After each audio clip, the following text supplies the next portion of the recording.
Steven, je dois vous interrompre, car nous venons d'apprendre à l'instant, par l'agence de presse britannique, que Diana, princesse de Galles, est décédée. Dimanche 31 août 1997, la nouvelle brutale se propage dans le monde entier. Madame, monsieur, bonjour. La princesse de Galles, Lady Di, est morte cette nuit à Paris dans un accident de voiture. Elle était au mauvais endroit, au mauvais moment, avec les mauvaises personnes. La Mercedes noire où Diana avait pris place avec son compagnon du moment, le milliardaire égyptien Dodi Al-Fayed, leur garde du corps et leur chauffeur, a heurté de plein fouet le 13e pilier du tunnel du pont de l'Alma. À minuit 25 exactement. Dans le tunnel, j'entends une double explosion, bam, bam, comme ça. Et dans le contrebas, je vois la Mercedes en sens inverse, phare allumé. 3h30 plus tard, on doit constater le décès de Diana, épouse divorcée du prince de Galles, des suites de ses blessures. L'Angleterre a perdu son sourire, sa princesse s'est éteinte ce matin à l'hôpital parisien de la Pitié-Salpêtrière. C'était impossible de ne pas être ému. C'était un moment extraordinairement difficile et émouvant. Sans conteste, c'est une des femmes les plus célèbres, les plus adulées du monde qui vient de disparaître. L'événement est considérable, à tout niveau, y compris politique et diplomatique. L'émotion est planétaire. Et tout de suite, on cherche à en savoir davantage. À qui appartenait la berline? Qui la conduisait? Roulait-elle vite? Oui. Très vite? Oui. Mais alors pourquoi? D'où venait-elle? Vers où fonçait-elle ainsi? Y a-t-il seulement eu des témoins? Et s'il ne s'agissait pas vraiment d'un accident? Très vite, la rumeur enfle. En quelques heures, ce qui se dessine, c'est une grande énigme, l'énigme du siècle. Ainsi donc, Lady Di est morte, à l'issue de 16 ans d'une histoire hyper médiatisée, une histoire qui avait commencé à la façon d'un conte de fées.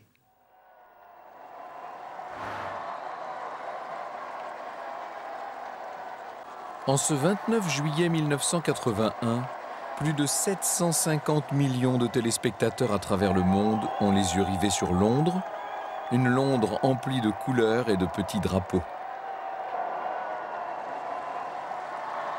Ils suivent, plus ou moins éblouis, de la cathédrale Saint-Paul au palais de Buckingham, les épisodes solennels d'un mariage idéal en apparence, l'union tardive du prince Charles, 32 ans, héritier de la couronne d'Angleterre, et de la jeune, naïve, timide et délicieuse Lady Diana Spencer, 19 ans.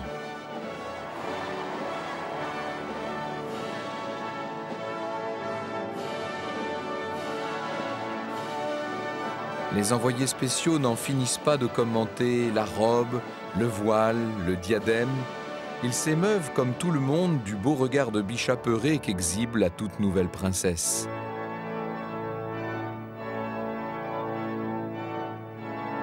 Et ce jour-là, nombreux sont les hommes qui, à travers le monde, se sentent un peu amoureux de Lady Di. Problème, ce n'est pas le cas du principal intéressé.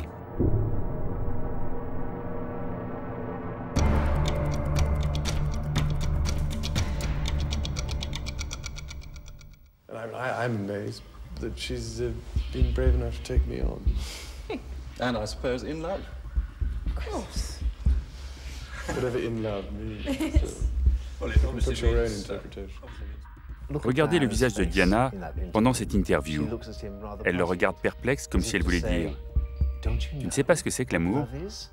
Moi, je le sais. Pourquoi pas toi ?» Paul Burrell a été le majordome de la princesse pendant 10 ans. Il est devenu, au fil du temps, un confident précieux. Vous savez, le prince Charles a été élevé dans un monde très différent, où l'amour n'est pas exprimé de la même manière. Ils ne sont pas comme nous. La famille royale est totalement différente. Ce sont presque des aliens d'une autre planète. Promettez-vous de l'aimer, de la chérir, de l'honorer, dans la santé et la maladie, et renonçant à tout autre, de lui rester toujours fidèle tout au long de votre vie. I will.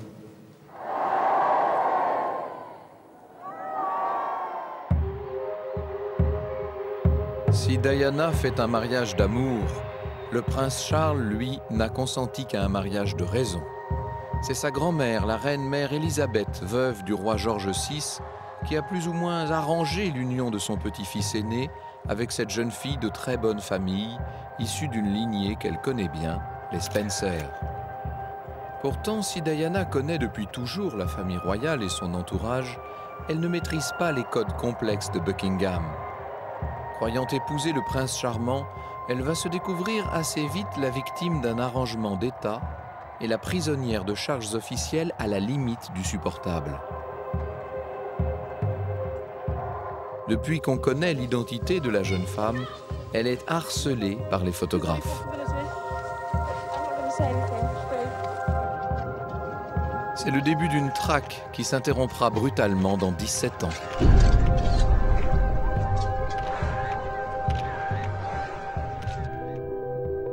La princesse acquiert rapidement une popularité qu'on n'aurait pas soupçonnée.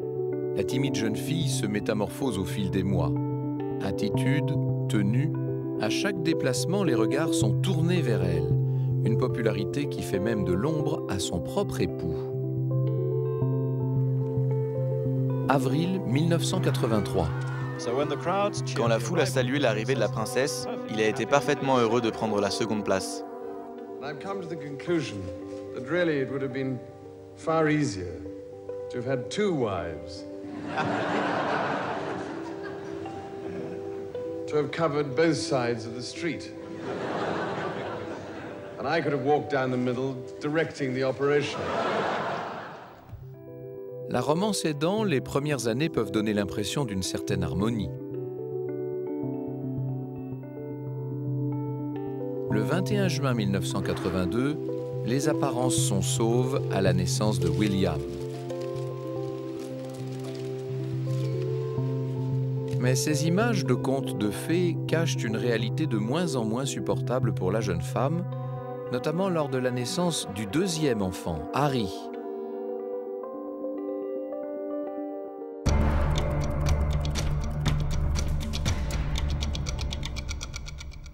« 15 septembre 1984. La princesse m'a raconté que le jour où Harry est né, Charles est venu à l'hôpital pour voir son nouveau bébé. Il a dit « Oh, un autre garçon, j'ai accompli mon devoir, maintenant j'ai un héritier ainsi qu'un autre de rechange. Je vais sortir ce soir, je vais à l'opéra avec Camilla. » Diana m'a dit « La nuit où Harry est né, je me suis endormie en pleurant, sachant que mon mariage était fini. » Ainsi, le prince héritier cache-t-il à peine sa liaison avec celle qu'il aime depuis toujours, Camilla Parker Bowles. Camilla a toujours été là dans les coulisses. Diana l'a toujours su, mais elle pensait qu'elle pouvait amener Charles à l'aimer. Elle pensait qu'être mariée avec Charles et avoir ses enfants ferait toute la différence. Mais ça n'a rien changé pour Charles. Il n'a toujours aimé que Camilla. Pourquoi ne l'a-t-il pas épousée? Parce qu'elle ne correspondait pas aux exigences de la famille royale. Elle s'est d'ailleurs mariée avec un officier des Horse Guards. Diana découvre peu à peu cette situation et le sentiment se développe en elle de n'avoir été de n'être qu'un jouet au sein de la famille royale. Non content de la délaisser, son époux se fait volontiers méprisant. Elle avait une magnifique robe en tissu écossais faite pour un voyage. Et il lui a dit « Tu ressembles à une hôtesse de l'air écossaise ». Il l'a dénigrée complètement. Les mots peuvent parfois être plus cruels que les gestes. Je n'ai jamais vu Charles faire du mal physiquement à Diana, mais je l'ai vu lui en faire psychologiquement. Il lui disait qu'elle était trop grosse, puis qu'elle était trop maigre, ce qui la minait constamment et l'a rendue boulimique et anorexique. Elle était à bout de nerfs. Mais ni Charles ni la famille royale ne prêteront suffisamment l'oreille pour entendre ces signaux d'alerte. J'étais à Sandringham quand Diana s'est jetée dans les escaliers.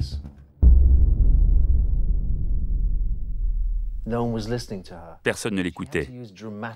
Elle devait faire des choses dramatiques pour attirer l'attention et qu'on écoute ce qu'elle avait à dire.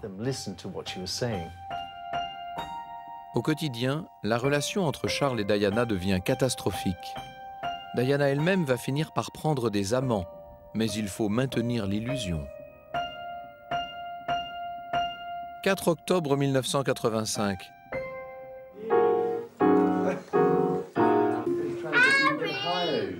La famille accueille une équipe de tournage à Kensington Palace, la résidence officielle du couple. Il s'agit de rassurer l'opinion qui commence à s'interroger. Le jeu d'acteur est parfait. I suspect most husbands and wives find that they often have arguments. But we don't. No, no, no. But occasionally we do, because I mean, I'm, you know, Tous deux ont beau jouer le jeu, leur couple est une mascarade. À partir de 1987, Charles et Diana ne partageront plus la même suite lors des voyages officiels. Mais ils continuent à accomplir leurs devoirs. Jusqu'en 1992, où le fragile équilibre vole en éclats. 10 février, le couple princier arrive en Inde. Mais c'est seul, devant le Taj Mahal, monument de l'amour, que Diana se fait photographier. Le symbole est fort. Ces images vont faire le tour du monde.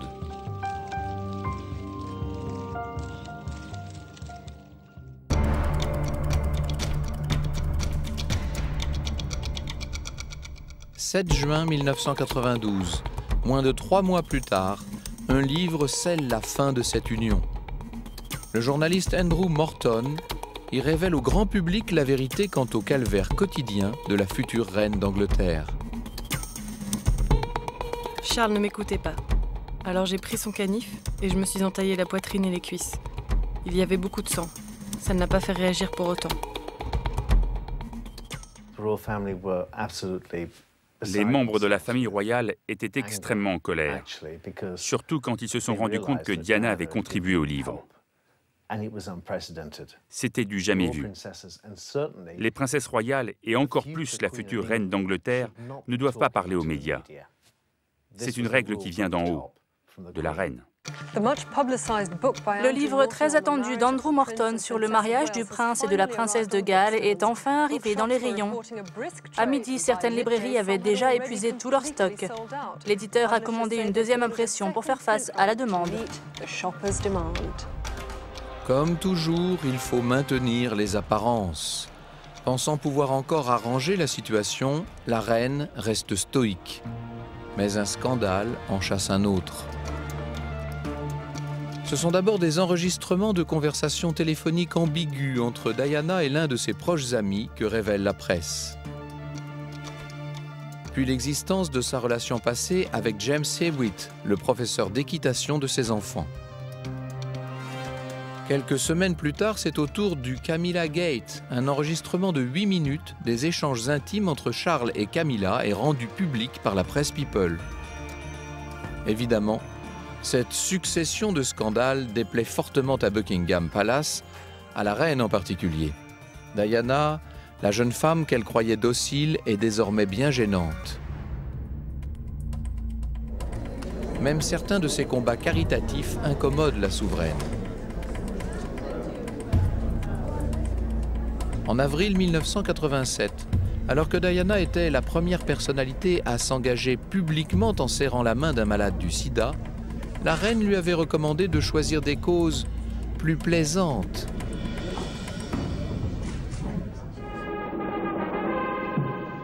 C'est une grande première. Aucun membre de la famille royale n'a effectué de voyage officiel en Corée du Sud jusqu'à maintenant. 2 novembre 1992. Charles et Diana, sous les objectifs avides de centaines de photographes, effectuent ce qui sera leur dernier voyage officiel ensemble.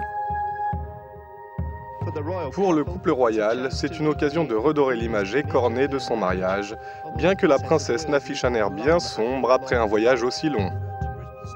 Mais la longueur du voyage n'est pas le fond du problème.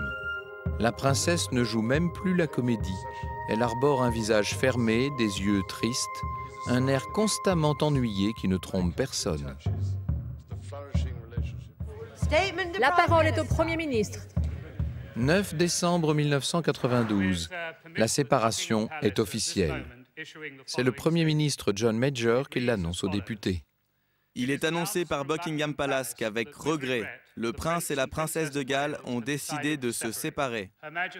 Sa Majesté et son Altesse royale espèrent notamment que les intrusions dans la vie privée du prince et de la princesse vont maintenant cesser. Pour Diana, c'est une nouvelle ère qui s'ouvre, celle d'une vie libérée sur laquelle elle compte bien reprendre le contrôle. Quand la princesse s'est séparée du prince Charles, elle m'a dit qu'on allait commencer à voyager à travers le monde. On avait une grande carte du monde et une boîte pleine de punaises rouges, et elle a commencé à piquer la carte avec ces punaises aux endroits où elle devait voyager et aider les gens. Elle m'a dit « Je vais devenir une ambassadrice pour le monde. J'irai là où on a besoin de moi. » C'était sa nouvelle vie. Être là où elle voulait être, aller là où elle voulait aller, et personne ne pourrait l'en empêcher. Après leur séparation, Charles et Diana se livrent un combat sans merci par médias interposés. En juin 1994, le prince franchit le pas. Il reconnaît devant 10 millions de téléspectateurs qu'il a été infidèle. L'année suivante, Diana monte d'un cran. Elle évoque longuement les problèmes de son mariage dans la célèbre émission Panorama sur la BBC.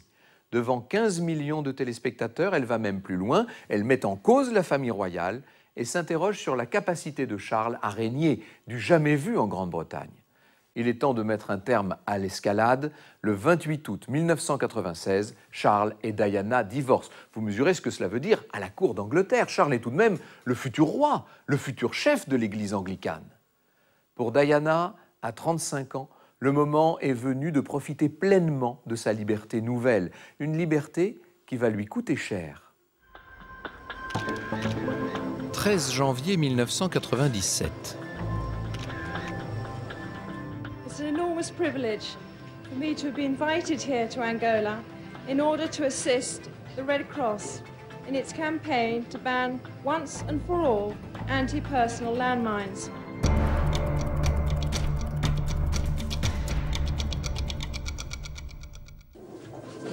La princesse épanouie, libérée du carcan royal, tout en demeurant maître dans l'art de fasciner les médias, se lance à corps perdu dans les combats caritatifs qui lui tiennent le plus à cœur. On l'avait vu soutenir les malades du sida, Diana s'engage à présent dans une croisade autrement politique, celle du combat contre les mines antipersonnelles. Je me rappelle d'un moment à l'hôpital où elle a rendu visite à une petite fille couchée dans un lit. On voyait bien qu'elle n'en avait plus pour très longtemps. Diana s'est assise, elle lui a tenu la main et la petite fille s'est mise à sourire. Après le départ de la princesse, la petite fille a demandé « Est-ce que c'est un ange qui est venu me voir ?»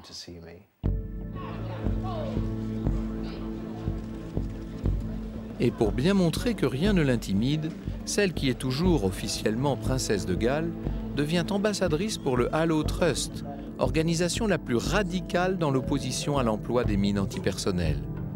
De quoi exaspérer les industriels de l'armement, entre autres, mais aussi le gouvernement britannique.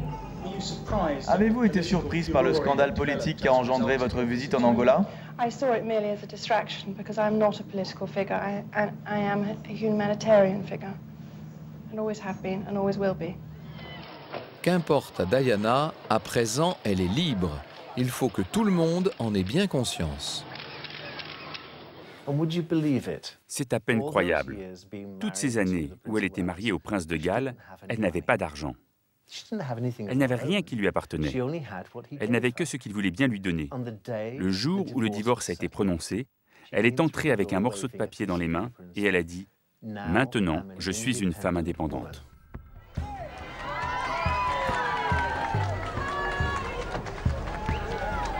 3 juin 1997. Comme pour faire peau neuve, elle organise chez Christie's la vente caritative de 79 de ses anciennes robes d'Altesse royale. 79 robes de ce qui sera désormais son ancienne vie. 85 000, 100 000. Je savais qu'elle allait le dire. 200 000.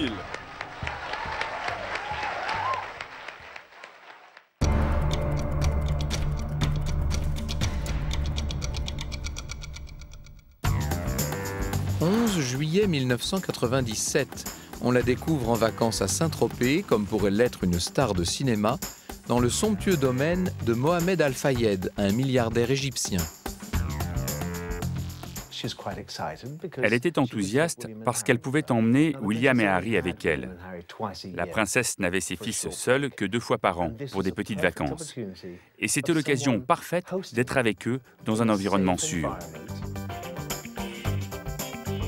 Pour accueillir comme il se doit la princesse et ses enfants, Mohamed Al-Fayed n'a pas lésiné sur les moyens. Il a pour l'occasion acheté un yacht somptueux, le Jonical. Incroyable mélange des genres, désapprouvé par la reine. Car Mohamed Al-Fayed, en dépit de ses efforts, n'a jamais réussi à se faire accepter par ce que l'on appelle l'establishment. Il est pourtant propriétaire du grand magasin londonien Harrods, une véritable institution en Grande-Bretagne, longtemps fournisseur officiel de la famille royale. Mais l'Angleterre ne lui a jamais fait l'honneur de lui accorder la nationalité britannique, car il est soupçonné d'avoir utilisé des fonds mal acquis pour racheter Harrods. Diana va-t-elle au moins se cacher des photographes électrisés par la présence sur la côte d'Azur des 2 jeunes princes? Pas vraiment. Pas du tout. La princesse m'a dit qu'elle allait faire une blague à la presse. Elle m'a dit: regardez les photos dans les magazines. Je vais porter le même maillot de bain tous les jours pendant mes vacances. Ils auront tout le temps la même photo. C'était plutôt malin en fait. La princesse de Galles s'arrange pour se faire voir des photographes, heureuse, insouciante et belle. Ils ont besoin d'elle, elle a besoin d'eux. Il est vrai qu'au même moment, à Londres, le prince Charles organise une réception pour les 50 ans de sa maîtresse de toujours, Camilla. La guerre des images continue.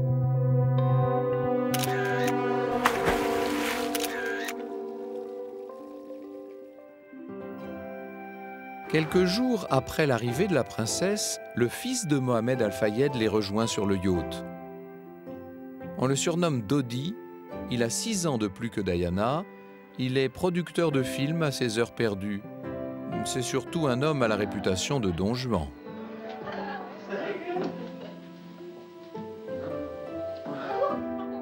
Diana et Dodi s'étaient déjà croisés au fil des années, comme ici en 1988 lors d'un match de polo. Ils ne se saluaient encore que d'une cordiale poignée de main.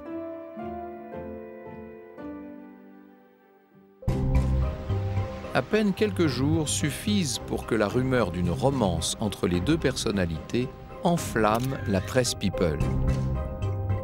Est-ce le début d'une relation sérieuse? Ou ne serait-ce qu'une petite vengeance orchestrée par Diana elle-même?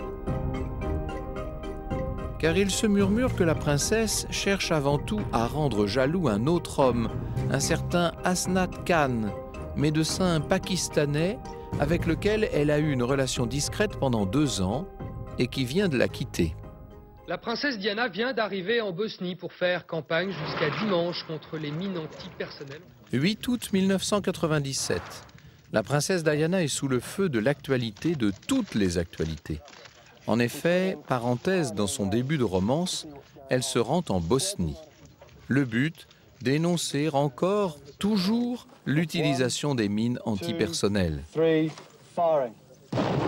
ce ne sont pas franchement les photos de Diana en Bosnie qui intéressent les paparazzis. Pour eux, il y a beaucoup plus d'argent à se faire en prenant les photos croustillantes de ces vacances qu'on dit amoureuses. 3 millions de francs. C'est à ce prix que s'arrachera la photo qui va faire le tour du monde. Un scoop planétaire. Pour la première fois depuis Charles, Diana est photographiée dans les bras d'un homme. The Kiss, le baiser, s'affiche en une du Sunday Mirror le 10 août. C'était une manipulation. C'était fabriqué de toutes pièces, cette photo du baiser sur le bateau.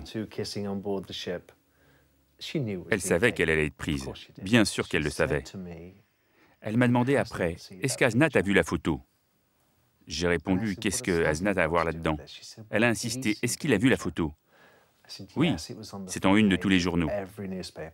Bien, m'a-t-elle répondu. À Buckingham, on cherche à ménager la reine Élisabeth. La photo n'apparaît même pas dans la revue de presse quotidienne transmise à la souveraine. Il n'empêche, le mal est fait. Ce qui exaspère la reine, c'est le comportement irrationnel de Diana et son manque de discrétion. La princesse de Galles n'en fait qu'à sa tête, comme si elle cherchait à prendre une revanche. Certes, elle avait caché sa relation amoureuse de 2 ans avec Asnat Khan, mais avec Dodi Al-Fayed, elle est beaucoup moins prudente. Si elle se concrétisait, cette aventure aurait de quoi inquiéter la couronne. Imaginez un peu la situation. La mère du futur roi d'Angleterre avec un playboy musulman dont la famille est soupçonnée d'avoir trempé dans des trafics pas toujours nets. En tout cas, il y en a un que cette idylle arrangerait au plus haut point, c'est Mohamed Al-Fayed, le père de Dodi. C'est d'ailleurs lui qui a convoqué son fils sur le yacht pour qu'il tienne compagnie à la princesse.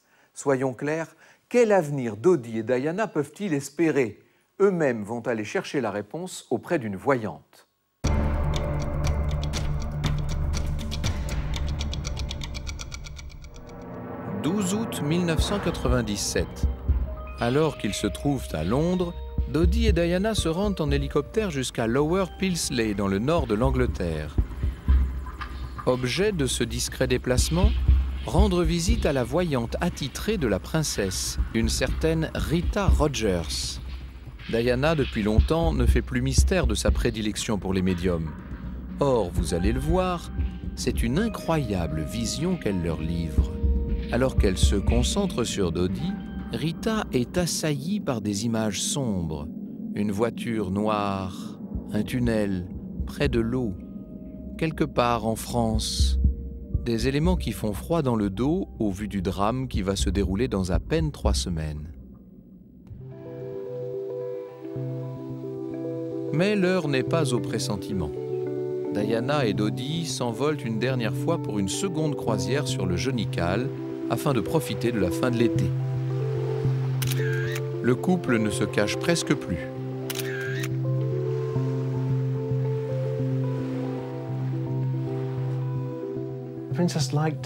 La princesse aimait bien Dodi parce qu'il était gentil avec elle, et peu d'hommes l'avaient été par le passé. Il était attentionné. C'était un gentleman. Il lui disait qu'elle était belle. Et ça lui plaisait parce que Charles n'avait jamais été comme ça avec elle. Il pouvait être son Aristote Onassis et elle, Jackie Kennedy. Pour Diana, ce sont les derniers instants de bonheur. Samedi 30 août, 13h30, le jet privé des Al-Fayed aux couleurs de Harrods quitte l'aéroport d'Olbia en Sardaigne. Direction Paris pour ce qui devrait n'être qu'une simple escale. La princesse veut être de retour à Londres le lundi pour la rentrée scolaire des jeunes princes. Seulement l'escapade amoureuse va virer au cauchemar. 16h, après avoir atterri à l'aéroport du Bourget, le couple arrive à la lisière du bois de Boulogne pour une visite à l'ancienne résidence du duc de Windsor, ce roi d'Angleterre qui avait renoncé à la couronne pour épouser une américaine divorcée, Wallis Simpson. Un autre couple scandaleux pour Buckingham Palace. Depuis la mort de Wallis, la somptueuse demeure est louée par Mohamed Al-Fayed, encore lui. Manœuvre maladroite pour se rapprocher de la famille royale. Al-Fayed a investi pas moins de 50 millions de dollars dans la restauration de l'hôtel particulier. Mais en 1997, furieux de n'avoir toujours pas été considéré par la famille royale, il a décidé de mettre en vente tout le contenu de l'hôtel particulier. Diana a-t-elle prévu de se réserver quelques souvenirs? Le couple, en tout cas, ne s'attarde pas.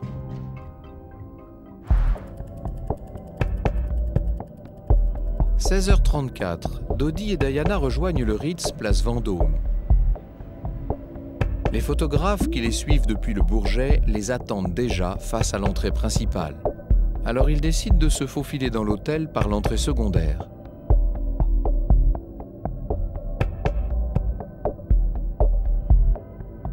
La journée a commencé aux aurores. Il est temps pour le couple de prendre un peu de repos dans la suite impériale réservée à la famille Al-Fayed. Une heure plus tard, Dodi quitte le palace pour se rendre chez le joaillier Repossi de l'autre côté de la place Vendôme. Place que les photographes n'ont pas l'intention de quitter. Il laisse donc Diana s'adonner à son passe-temps favori, téléphoner, afin d'aller récupérer chez le joaillier une bague. S'agit-il, comme on le dira souvent, d'une bague de fiançailles? Les proches de Diana réfutent cette possibilité. On avait une blague entre nous parce qu'il lui avait offert des boucles d'oreilles, un collier, un bracelet et une montre. Et je lui ai dit, « Vous savez ce qui va arriver? Attention, ce sera une bague. » Et elle m'a dit, « Non, non, non, non, il ne m'offrira pas de bague. » Si, il pourrait. Et s'il vous en offre une, que ferez-vous? Oh, qu'est-ce que je ferais? Je lui ai dit, vous n'avez qu'à la porter à la main droite, comme signe d'amitié. 19h, le couple quitte le Ritz pour l'appartement des Al-Fayed à l'angle des Champs-Élysées et de la rue Arsène-Housset. Un grand 10 pièces qui sert de pied-à-terre à Dodi quand il est à Paris. Dodi et Diana avaient prévu de dîner dans un restaurant du Marais. Ils sont donc venus ici pour se préparer. Mais la présence, la pression des photographes se font envahissantes et les amènent à modifier leurs plans. Renonçant à leur dîner, ils font le choix de regagner le Ritz plus protecteur. 21h53. Diana et Dodi reviennent place Vendôme. Les photographes sont tenaces et ils forment le plus exaspérant des comités d'accueil.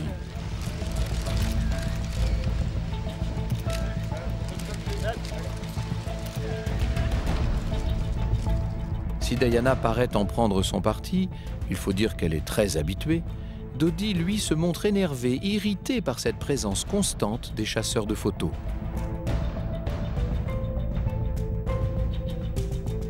« 21h54, le couple entre à l'Espadon, le restaurant du Ritz, pour en ressortir à peine 10 minutes plus tard. Car même là, Dodi et Diana n'échappent pas au regard indiscret. C'est donc finalement dans leur suite qu'ils montent prendre leur dîner.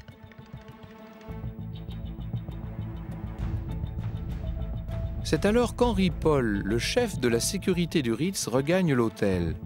Il n'était plus de service, mais il a été averti du retour imprévu du couple. En attendant la suite des événements, il commence par patienter au bar. A-t-il bu? Pendant ce temps, une foule de plus en plus dense s'est amassée sur la place. Badauds et photographes attendent fébrilement la sortie du couple qui finit de dîner. De quoi agacer Dodi un peu plus, il décide alors une nouvelle fois de bousculer les projets. Il veut quitter discrètement le Ritz et pour cela met sur pied un petit stratagème. Dodi voudrait repartir le plus vite possible et furtivement rue Arsène-Housset afin d'y passer la nuit. Dites-vous bien qu'il n'est pas habitué du tout à tout ce harcèlement et qu'il est obsédé par sa sécurité. Alors il se dit que l'appartement sera plus sûr, plus intime que le Ritz. Pour leurrer les photographes impatients et électrisés qui font le pied de grue devant le palace depuis de longues heures, il met au point un petit stratagème. Sa voiture habituelle, accompagnée par le véhicule de protection, quittera ostensiblement le Ritz. Pendant ce temps, avec Diana et le garde du corps, il s'éclipsera par la sortie annexe à bord d'une autre voiture. Cette seconde voiture, il en confie le volant à Henri Paul, qui est son homme de confiance lorsqu'il est à Paris. Le moins que l'on puisse dire, c'est que cette stratégie n'est pas bien pensée. Les règles de sécurité élémentaires n'ont pas été respectées. Les paparazzis qui attendent sur la place verront bien que les voitures sont vides. Et surtout, la sortie par la rue Cambon est connue des photographes. D'ailleurs, certains s'y sont déjà installés en attendant le couple, au cas où. Mais que voulez-vous? Dodi Al-Fayed est le patron. Son plan est exécuté. Minuit 12, les caméras de sécurité qui se trouvent au-dessus de l'entrée secondaire du palace filment Diana, Dodi, Trevor Rhys-Jones, le garde du corps, et Henri Paul, qui attendent que leur soit amenée la voiture. Ce sont les dernières images de Diana en vie. 13 courtes minutes avant le drame.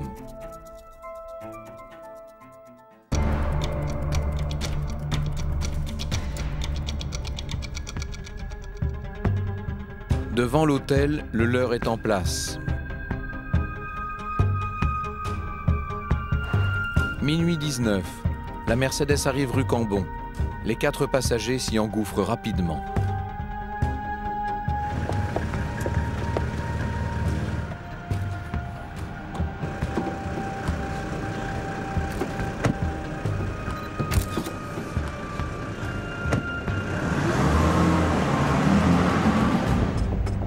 Dodi et Diana songent-ils en cet instant à la vision de la voyante anglaise? Probablement pas. La voiture s'élance en direction de la place de la Concorde, suivie par quelques photographes à moto qui ont bien l'intention de la prendre en chasse. Ils sont là, déjà, frôlant les portières. À la Concorde, dès que le feu passe au vert, Henri-Paul démarre en trombe et, afin de pouvoir rouler vite, prend la direction des quais de Seine. Éric Falandry empruntait alors le même trajet que la voiture. Il a gardé des souvenirs précis de cette nuit-là, souvenirs qu'il a accepté de nous confier. Je me trouvais dans la descente, en train de doubler un taxi. Je me rappelle que c'était une 406 blanche. Quelqu'un arrive derrière moi assez vite, me colle ma voiture. Donc je dégage pour le laisser passer. Je vois que c'est une Mercedes noire qui roulait vraiment très très vite. Je remarque une femme assise de 3/4 sur le côté comme ça, qui tourne la tête en me regardant.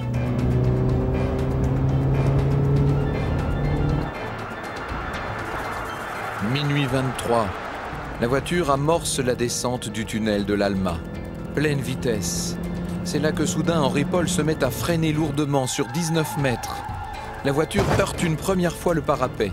Le chauffeur accélère de plus belle, espérant redresser le véhicule. Trop tard. La voiture vient s'encastrer dans le 13e pilier. Il est minuit 25.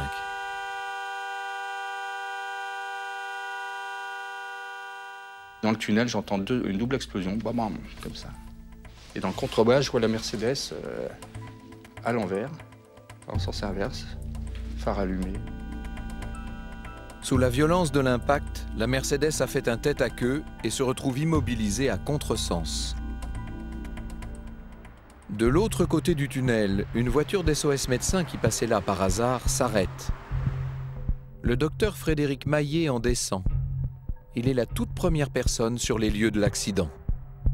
Manifestement, il y a déjà 2 passagers qui sont morts, qui sont en état de mort apparente, qui ne respirent plus, qui ne réagissent plus. C'est le conducteur et puis le passager arrière. Seule Diana et le garde du corps semblent encore en vie. Je vois la première personne, c'était le garde du corps, qui avait la main sur le tableau de bord et la tête en sang. La jeune femme était assise ou accroupie sur le sol, à l'intérieur de la voiture, à l'arrière. Elle n'avait pas de lésion visible importante. Elle semblait inanimée, et quand il lui a pris le poignet, là, elle a entrouvert les yeux. Voilà. Je me rappelle, j'ai cette vision, et qui m'a rassuré parce que je me suis dit, au moins elle est vivante. Assez vite, des badauds et les quelques photographes qui s'étaient fait distancer un peu avant entourent la scène. Il y avait des flashs qui crépitaient dans tous les sens. En aucun cas, ils m'ont gêné pour porter assistance aux victimes. Mais bon, ils étaient là. Il y en a qui gueulaient, pas de photo de l'intérieur, pas de photo de l'intérieur. Bon, je savais pas qui c'était. Minuit 40, les premiers secours arrivent sur les lieux et prennent le relais de l'urgentiste.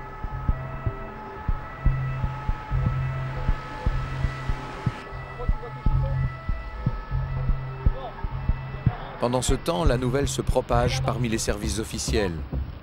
Le préfet de police, appelé sur place, prévient le ministre de l'Intérieur, Jean-Pierre Chevènement. Celui-ci fait informer l'ambassadeur de Grande-Bretagne en France, Michael Jay.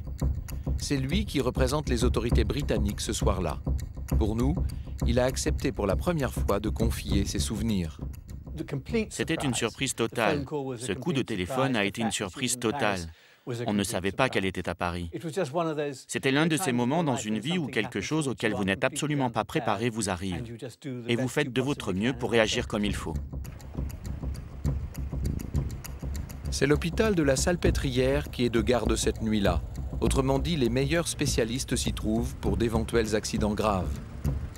C'est là qu'est dirigée l'ambulance qui transporte Diana. Avant son arrivée, tout est mis en œuvre pour sécuriser les lieux, mission que l'on confie au policier Daniel Bourdon et à son équipe. Ma mission, elle incombe à une seule chose, Diana, c'est-à-dire avec les 3 de mes hommes, descendre au bloc opératoire et on me demande simplement de sécuriser un petit carré. Et on me dit, voilà, personne ne rentre. Ce qu'ils avaient peur, c'était de la photo volée. Hein. C'était pas qu'on incombe à sa vie, c'était surtout de la photo volée. Rapidement, ce qui ressemble à une cellule de crise est mis en place à l'hôpital. Quand on est arrivé à l'hôpital, on nous a dit que la princesse avait été blessée, mais personne ne savait si sa vie était en danger.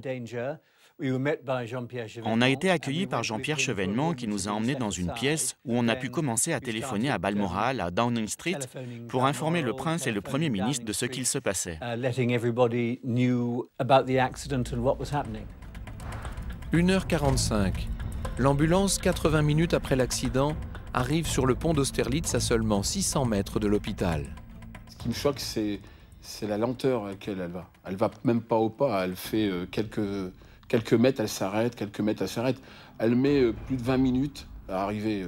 Mais en fait, ce que j'apprends plus tard, c'est que à chaque fois qu'ils arrêtent, c'est parce que le cœur s'arrête. Et il redémarre à chaque fois. 2h12, l'ambulance atteint enfin l'hôpital. Rien ne filtre de l'état de santé précis de la princesse, qui est envoyée d'urgence au bloc. Le temps paraît maintenant suspendu. On voit sortir d'abord un brancard et on pense que c'est elle, mais c'est le garde du corps qui sort, qui lui a été opéré. Alors il a vraiment, au niveau facial, tout a été brisé. Hein. Et on pense que c'est elle, on dit ça y est, c'est fini, voilà. Non, pas du tout, elle est toujours en salle d'opération.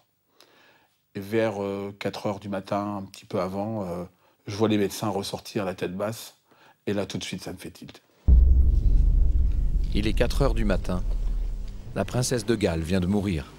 Mesdames, Messieurs, je vais d'abord donner la parole au professeur Rioux. Cette nuit, la princesse de Galles a été victime à Paris d'un accident de la circulation à grande vitesse. Une thoracotomie d'urgence a mis en évidence une plaie importante de la veine pulmonaire gauche. Malgré la fermeture de cette plaie et un massage cardiaque externe puis interne de 2 heures, aucune efficacité circulatoire n'a pu être rétablie. Et le décès a été constaté à 4 h du matin.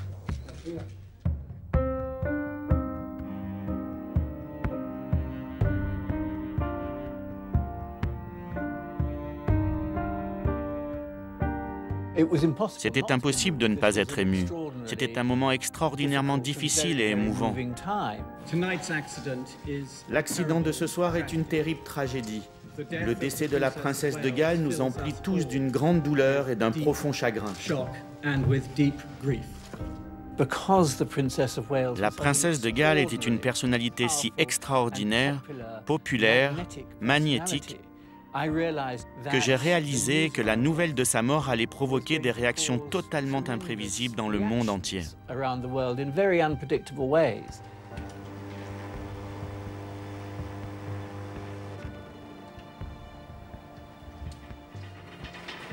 Pendant ce temps, le corps de Diana est installé dans une chambre, veillée par Daniel Bourdon. Quand je rentre dans l'ascenseur, je prends un peu de place, je bouge légèrement le drap et on voit apparaître un bout de sa jambe. C'est impressionnant de voir la princesse comme ça, quoi. Et j'ai remis tout de suite le drap et puis avec l'infirmière, on se dit c'est quand même incroyable d'avoir Diana là, décédée. C'était vraiment dommage, on était vraiment déçus. Bonjour, l'information ce matin provoque une véritable onde de choc et une très vive émotion. Lady Diana est morte. Alors que Paris s'éveille, seuls quelques officiels et quelques proches sont autorisés à se rendre au chevet de la princesse défunte. Les fenêtres étaient ouvertes, il y avait un ventilateur dans la chambre et la princesse était allongée sur un lit.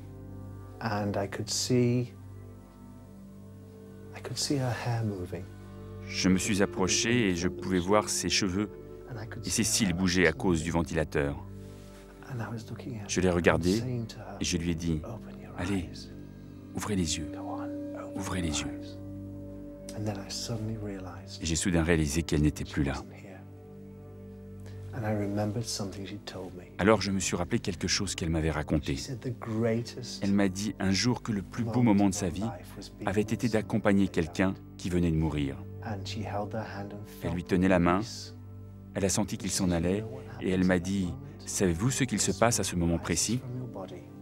Votre esprit s'échappe de votre corps, mais il reste un instant dans la pièce et il regarde. » Alors je savais qu'elle était là, avec moi. Et c'est là que j'ai laissé mes émotions me submerger.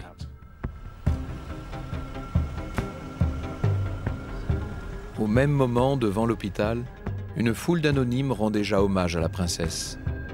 Mais l'émotion ne tarde pas à faire place aux premières interrogations sur les causes du drame.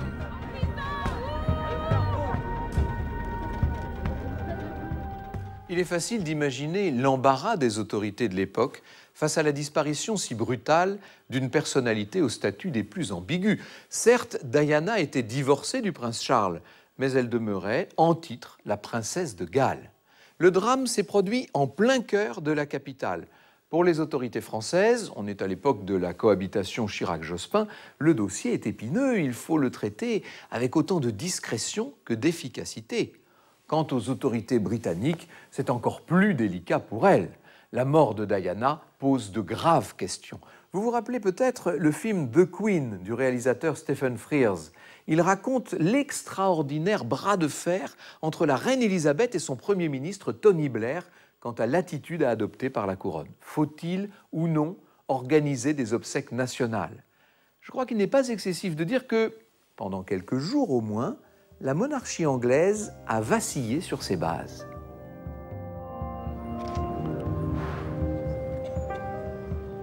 Au petit matin du 31 août, l'émotion populaire, en France, au Royaume-Uni, dans le Commonwealth et plus généralement dans le monde, est quasi sans précédent.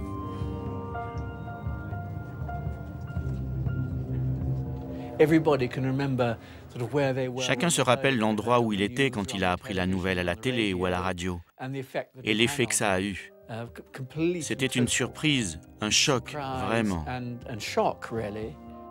Tony Blair dira « Les gens partout avaient foi en la princesse Diana, c'était la princesse du peuple. » Petite Jean et Déshéritée la pleurent de façon quasi unanime.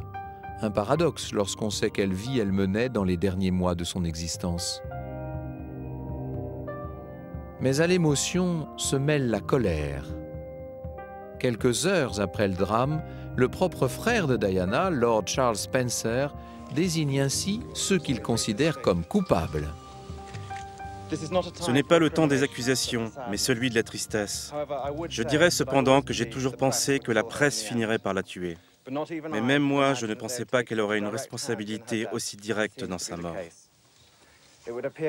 Il me semble que tous les patrons de presse, toutes les publications qui ont payé pour des photographies, qui ont encouragé des individus cupides et impitoyables à tout risquer pour une image de Diana, ont aujourd'hui du sang sur les mains. Coupables les photographes, mais de quoi? Que s'est-il vraiment passé sous le tunnel de l'Alma?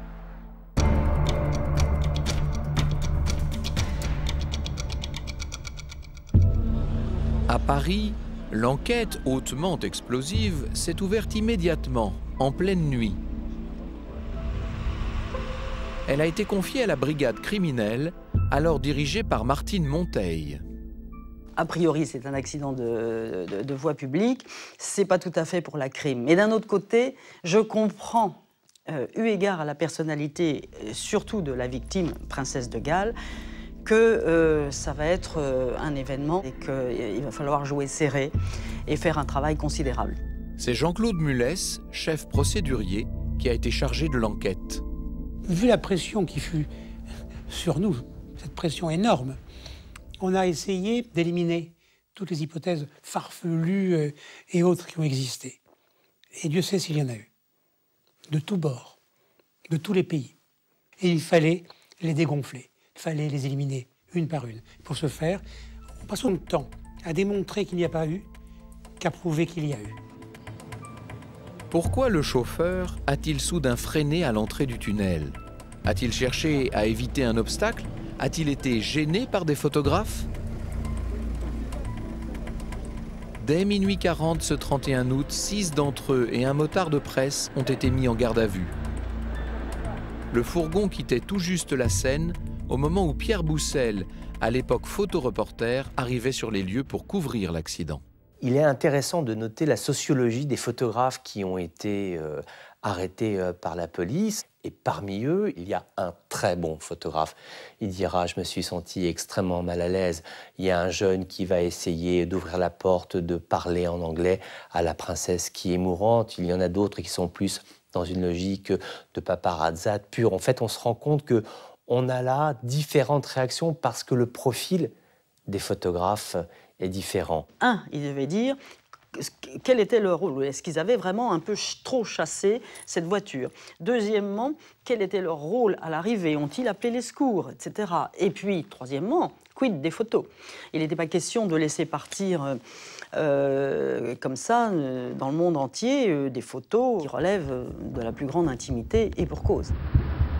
Les photos sont saisies et les témoignages des photographes recueillis minutieusement. Presque aussitôt, d'autres pistes émergent. Certains affirment que la Mercedes, en entrant dans le tunnel, aurait dépassé une voiture de couleur sombre. D'autres mentionnent la présence d'une moto. Seulement l'analyse scientifique de la voiture accidentée révèle des traces de peinture blanche. Elles proviennent d'une Fiat Uno. La Mercedes l'aurait-elle heurtée avant de s'écraser contre le pilier? Au fil des jours, cette Fiat Uno va devenir l'élément fantôme de l'enquête, car ni elle ni son conducteur n'ont jamais pu être retrouvés. Un témoin a bien relaté qu'il avait vu cette Fiat Uno, parce que lui, ce témoin, il arrivait par le haut. Et la Fiat Uno sortait du tunnel, et il a vu sortir du tunnel une Fiat Uno qui roulait très lentement avec un gars qui regardait dans son rétroviseur, vous voyez, comme tétanisé. Cet homme-là, s'il avait été interpellé, enfin, identifié et interpellé, serait devenu, aux yeux du grand public, le tueur de princesse, alors qu'il n'était peut-être qu'un seul témoin, disons, d'un accident. Il a dû avoir une peur monstrueuse, pour différentes raisons. C'est qu'il y a un monsieur qui ne devait pas être à Paris à ce moment-là, donc il n'avait pas intérêt à le faire savoir. Peut-être quelqu'un dans situation irrégulière, peut-être quelqu'un de recherché. Et lui, il a tiré droit, quoi. Voilà. Une autre piste se concentre sur le chauffeur, le fameux Henri Paul dont on effectue l'autopsie avec prise de sang. Il doit être, d'après les résultats de l'analyse de sang, 1,74, 1,74 g. Donc voilà, déjà, quelqu'un qui a bu quelque chose, il y a une réaction d'ensemble. Ça n'est pas quelqu'un qui titube, qui est ivre, etc. D'ailleurs, la voiture, elle traçait droit tout le reste de l'itinéraire, si vous voulez. La chose qui est un petit peu plus gênante, c'est qu'on se rend compte quand même que dans les analyses, il y a des traces de noctamide et de Prozac, je crois, ou enfin un produit de ce type. Des tranquillisants associés à de l'alcool, Henri Paul serait donc le principal responsable. Problème, ses parents et son employeur, Mohamed Al-Fayed, réfutent en bloc ces analyses. Le père de Dodi a une autre théorie. Le couple, selon lui, aurait été assassiné par les services britanniques. Pas question pour la monarchie d'accepter que la mère du futur roi vive avec un Égyptien musulman. Il n'empêche, l'enquête française conclut à un accident dû à la vitesse élevée, 100 km/h, à l'accrochage présumé avec une Fiat Uno blanche, mais aussi à l'état d'ébriété d'Henri Paul, le tout conjugué à la pression des photographes atteignant son paroxysme. Il y a une convergence qui s'est faite entre ces différents éléments et qui a conduit au drame. Est-ce que les photographes font partie de cette boucle? La réponse est clairement oui. Est-ce que les photographes sont responsables de ce qui s'est passé? La réponse est clairement non. Les photographes seront blanchis. Distancés par la Mercedes au niveau de la place de la Concorde, ils n'ont pas pu être la cause directe de l'accident. Il n'empêche, l'attitude collective de ceux qui font la presse people pose question, de ceux qui la font et de ceux qui la lisent. En 1997, ce drame est un électrochoc pour tout le monde. Lecteurs, de la presse People, éditeur, photographe, annonceur. Et à ce moment-là, tout le monde est dans plus jamais ça. Quand je vois ce qu'est la presse People italienne, quand je vois le traitement photographique qui est réservé à Kate Middleton, épouse de William, fils de Diana, quand je vois aujourd'hui ce qu'est une course-poursuite dans les rues de Los Angeles, derrière Rihanna, derrière Beyoncé, est-ce que j'ai le sentiment que les leçons de 1997 ont été retenues? Non. Malgré les conclusions de l'enquête, des rumeurs d'assassinat émergent régulièrement. Aux yeux du public, le simple fait qu'on saisisse la brigade criminelle induisait qu'il y avait, de façon sous-jacente, peut-être un crime. Et ça dénaturait complètement l'approche journalistique et de l'opinion publique. Votre princesse de conte de fées ne meurt pas dans un banal accident d'alcoolique sous un tunnel, un samedi soir.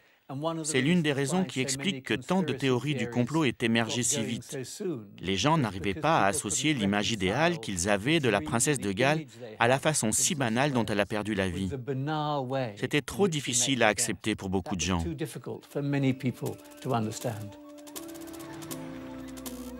Les Anglais, sous le choc, s'interrogent « Où est notre reine ?»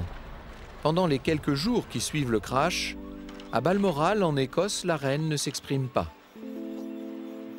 Un silence assourdissant comparé à l'émotion qui embrase tout son peuple. Il faudra attendre 5 jours pour qu'Élisabeth revienne à Londres. Elle s'exprime alors à la télévision, chose rarissime, devant 26 millions de personnes. What I say to you now, as your queen and as a grandmother, I say from my heart. First, I want to pay tribute to Diana myself. She was an exceptional and gifted human being. In good times and bad, she never lost her capacity to smile and laugh, nor to inspire others with her warmth and kindness.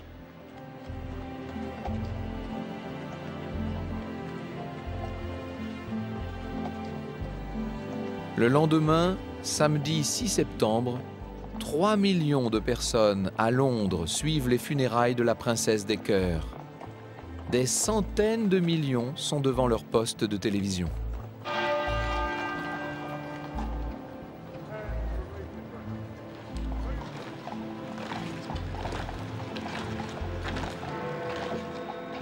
Le monde entier, j'ai l'impression, a eu un sentiment d'injustice et de malheur à ce moment-là. Donc je crois qu'on a, pendant ces funérailles, on a partagé une émotion commune.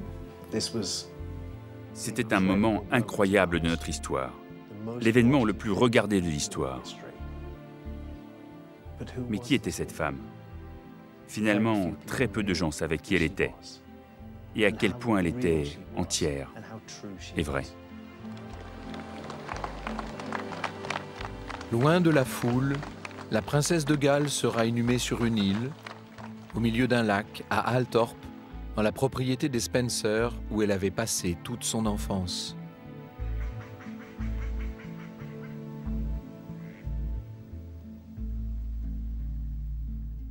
J'ai évoqué les soupçons qui pesaient sur la mort de Diana et de son compagnon, mais disons-le, aucun élément n'a pu à ce jour étayer les différentes thèses en faveur de l'assassinat.